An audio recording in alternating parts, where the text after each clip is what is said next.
صدق اللہ العظیم ان اللہ وملائکتہ یصلون علی النبی یا ایھا الذین آمنوا صلوا علیہ وسلموا تسلیما صلاۃ والسلام علیک یا سیدی یا رسول اللہ وعلی آلک واصحابک یا سیدی یا حبیب اللہ غوث اعظم بمن بے صبر سلامہ مدد قبلہ دی مدد کعبہ ایمہ مدد معزز و محتشم حضرات ذی وقار سادات کرام اور ہم سب کے مخدوم و مکرم آستان عالیہ سواک شریف کی رونق اور زینت آپ حضور غریب نواز اسٹیج پر جلوہ گر ہیں اور اس آستانہ محبت کی روح رواں اور میر کارواں آپ غریب نواز بھی اسٹیج پر جلوہ گر ہیں۔ سالانہ عرس مقدس کی یہ آخری اور الوداعی تقریب ہے۔ روزے اول سے لے کر آخری دن تک جن حضرات نے عرس پاک کے حوالے سے جہاں جہاں پر بھی خدمات سر انجام دیں، اللہ تعالیٰ ان کی خدمات کو اپنی بارگاہ میں قبول اور منظور فرمائے۔ مختصر پیغام یہی ہے کہ اللہ جل مجدہ الکریم نے بھی قرآن مجید فرقان حمید سورہ بقرہ کی آیت نمبر 137 کے اندر جس چیز کو معیار قرار دیا وہ رات میں بھی آپ کی خدمت میں عرض کی کہ اللہ تعالیٰ فرماتا ہے فَإِنْ آمَنُوا بِمِثْلِ مَا آمَنْتُمْ بِهِ فَقَدِ اهْتَدَوْا، اگر صبح قیامت تک کلمہ پڑھنے والے میرے محبوب کو ایسے مانیں گے جیسے ابو بکر و عمر عثمان و علی اور صحابہ نے مانا ہے، پھر تو ہدایت والے ہیں۔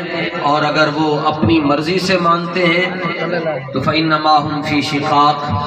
پھر ان کا خیر کے ساتھ اور بھلائی کے ساتھ کوئی تعلق نہیں ہے۔ اسی طرح سورہ بقرہ کی آیت نمبر 13 کے اندر اللہ جل مجدہ الکریم نے فرمایا کہ وَإِذَا قِيلَ لَهُمْ آمِنُوا كَمَا آمَنَ النَّاسُ، جب ان سے کہا جائے کہ ایمان لے آؤ جیسے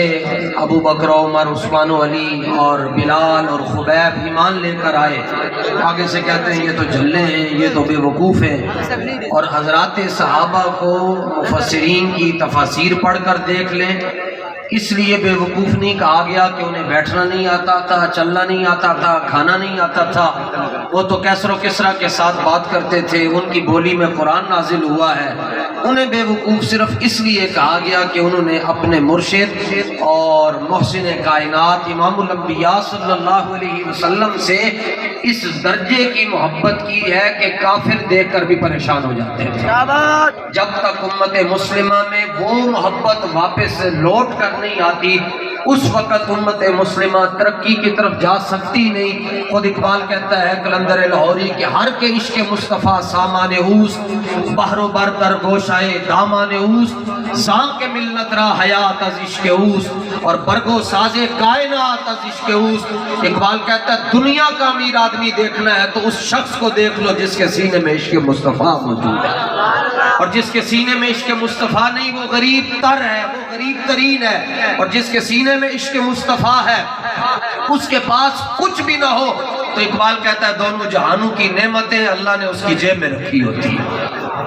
اور یہ عشق مصطفیٰ تھا حضرت ابو بکر صدیق رضی اللہ تعالیٰ عنہ سے لے کر آخری صحابی تک۔ اقبال کہتا ہے اگر رب سے کبھی کچھ مانگنا ہے تو پھر سحری کے وقت اٹھ کر ایک ہی دعا مانگنا کہ ذرہ عشق نبی از حق طلب، سوز صدیق و علی از حق طلب، کہ الہ العالمین جو سوز تو نے صدیق اکبر کو دیا تھا اور حضرت مولا کائنات کو دیا تھا اس کا کوئی کروڑواں حصہ مجھے بھی دے دے۔ اب وہ کون سا سوز تھا حضرت ابو بکر صدیق کے پاس کہ صاحب مستدرک نے، صاحب حاکم نے مستدرک کے اندر لکھا کہ جب آپ مکہ مکرمہ میں جا رہے ہوتے تھے، چل رہے ہوتے تھے تو جو عشق عاشقوں کی ادائیں ہوتی ہیں وہ سب سے جداگانہ ہوتی ہیں، ان کا چلنا، ان کا بیٹھنا، ان کا گفتگو کرنا وہ سب سے جدا ہوتا ہے۔ حضرت سلطان العارف بھی فرماتے ہیں عاشق ہوئے عشق مامے دل رکھی وانگ پہاڑا ہوں۔ تو حضرت ابوبکر صدیق ایسے چل رہے ہوتے تھے تو پوچھنے والے پوچھتے تھے یہ کون جا رہا ہے؟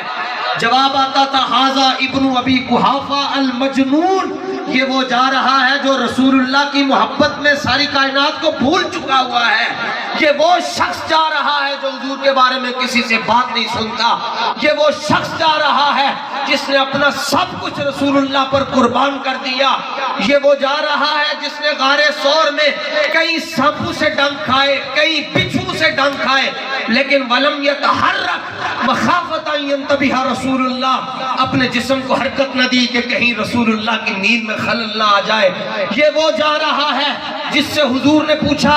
ابو بکر وہ وقت یاد کرو کہ جب اللہ تعالیٰ نے عالم ارواح میں روح سے پوچھا تھا الستو بربکم، کیا میں تمہارا رب نہیں ہوں؟ تو اس نے سب سے پہلے کہا تھا حضور مجھے یہ بھی یاد ہے اور یہ بھی یاد ہے کہ سب سے پہلے جواب آپ نے دیا تھا۔